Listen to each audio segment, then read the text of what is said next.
परिणिती शिंदेचं करायचं काय? या परिणिती शिंदेचं करायचं काय? गद्दार परिणिती शिंदेचं करायचं काय? या गद्दार परिणिती शिंदेचं करायचं काय? हकालपट्टी करा, हकालपट्टी करा.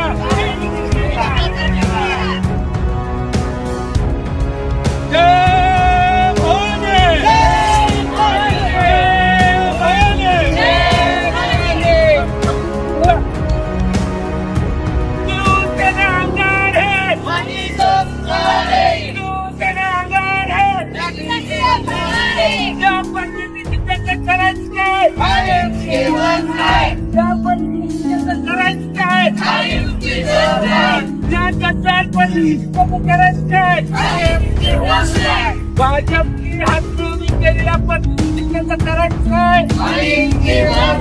महाविकास आघाडीतून महाविकास आघाडीतून या पद्धतीचं करायचं काय? करायचं काय? उद्धव साहेब अंधार है.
गद्दार परिणिती शिंदे यांनी सोलापूर जिल्ह्यातील शिवसैनिकांचा घात केलाय.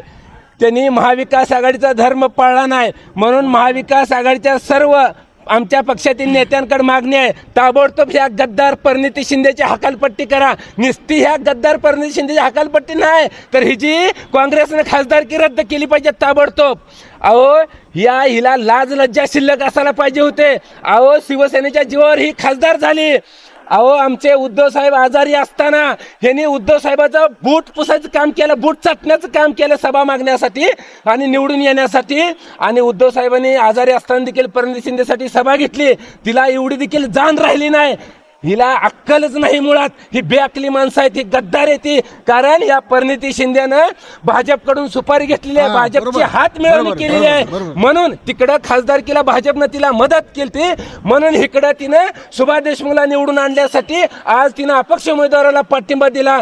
आणि पण आम्हाला काय फरक पडत नाही, आमचा उमेदवार तर निवडून येणार, त्यात वादच नाही. मला या माध्यमातून महाविकास आघाडीकडे मागणं आहे आणि उद्धव साहेब आपल्याला पण हात जोडून विनंती आहे, या काँग्रेसवाल्याला जवळ तवा ह्याला ठेचून काढलं पाहिजे. यांना आपण सहनशीलता घेतली, यांना वाटत असेल की आपण महागार घेतोय.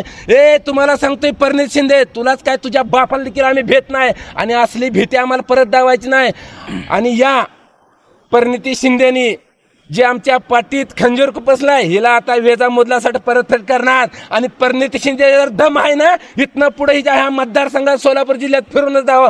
परिणिती शिंदे जिथं जिथं दिसेल तिथं तिच्या गाडी अडवून तिची फोडतोड केल्याशिवाय आता आम्ही सोडणार नाही. संदर्भामध्ये काँग्रेसनं कसे या सोलापूर जिल्ह्याची नासाडी केली आहे सर्व सांगितलेलं आहे, वरिष्ठांच्या कानावर घातलेलं आहे। या पद्धतीनं सोलापूर जिल्ह्याचं राजकारण कसं या परिणिती शिंदे नावाच्या माणसानं कसं बाद केलेलं आहे। या आता हिला खूप काय बोललं असतं, महिला म्हणून आवर्त घेतो, पण ही लायकीची नाही, यांचं चांगलं नाव घ्यायची ही लायकीची नाही आहे, ही विश्वासघातकी आहे।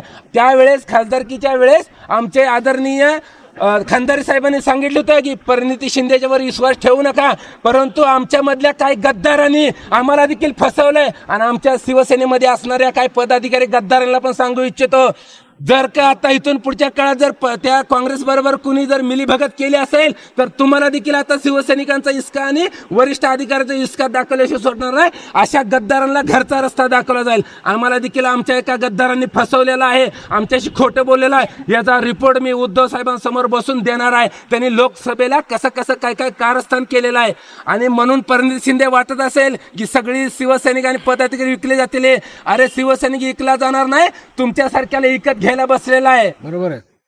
आणि या माध्यमातून आता यांना विचार आहे, तुम्ही जिल्ह्यात कुठेही दिसाल खासदारकी फक्त शिवसैनिकांच्या जीवावर मिळाली आहे, नाहीतर तुम्हाला गल्लीतल्या मंडळाचा अध्यक्ष देखील करायची अशी परिस्थिती राहिली नव्हती। काँग्रेस सोलापूर जिल्ह्यातून नव्हे तर महाराष्ट्रातून हद्दपार झालं होतं, फक्त उद्धव ठाकरे साहेब तुम्हाला आशीर्वाद मिळाला म्हणून परिणिती शिंदे तुम्ही खासदार झालात। तुम्ही एवढ्या लवकर धोका दिला, एवढ्या लवकर असं वागाल असं वाटलं नव्हतं, पण तुम्हाला बरं केलं, तुम्ही वेळेत केलं। इथनं पुढच्या काळात तुम्ही खासदारकी विसरून जायचे, आता तुम्ही सपनात खासदारकी बघा, सपनात। आता घोडान मैदानाजवळ पुढच्या मध्ये तुम्ही जी जी कामं कराल, जसं वागाल तसं तिथल्या तिथं आम्ही तुम्हाला रस्त्यात अडवल्याशिवाय राहणार नाही।